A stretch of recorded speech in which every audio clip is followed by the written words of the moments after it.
ఆడపడుచులు అంటే కూతురులతో సమానం రైటే. మరి మనం అలాగే అనుకుంటాం, వాళ్ళు అలా అనుకోద్దు. పిశాసుల్లో తయారయ్యారు వాళ్ళ ఆడపడుచులేటి కూతురులేటి, పిశాసుల్లాగా కొరిందెయ్యాలా తయారవ్వి మా కాపురాల్లో స్విచ్లు పెట్టి పుల్లలెట్టి ఇడగొట్టేస్తా చూస్తున్నారు. పండగ లేదు పబ్బో లేదు, తుమ్ములే దొగ్గినా కూడా పుట్టింటికి వచ్చేయడమే.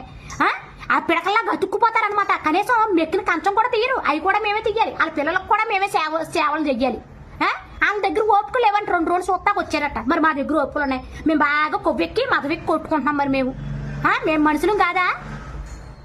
ఆడపడుచులు రావద్దని ఏం అంటలేదు. ఓ పండగ పబ్బ ముందే సరదాగా రండి, 2 పూటలు ఉండండి, వెళ్ళండి. అలా కాదు, వచ్చినో లేదో పొల్లెట్టడమే. వెళ్ళినప్పుడు మళ్ళీ సంచిలో బ్యాగులు వేసుకుని వెళ్ళడమే. నీ మొగుడు ఎంత సంపాదిస్తాడు? ఇక్కడ అన్నగారు కూడా అంతే కదా సంపాదిస్తున్నాడు. మీరు సంపాదించుకునే మాత్రం ఏ పక్కకి వెళ్ళకూడదు, అలా మూట కట్టుకోవాలి. మావి మాత్రం పంచిపెట్టాలి. మేము పిచ్చెదవల్ల కనబడుతున్నాం, ఏం అనకూడదు. మళ్ళీ వదిలిగా లేవని అన్నాం అనుకో సీల్ రాకాసం అయిపోతాం. ఆడపడుచుని ఇంటికి కూడా రానిత్తలేదమ్మా అని ఇరుగు పొరుగు అంటారు. మళ్ళీ నీతో బాగోతాం మాకు.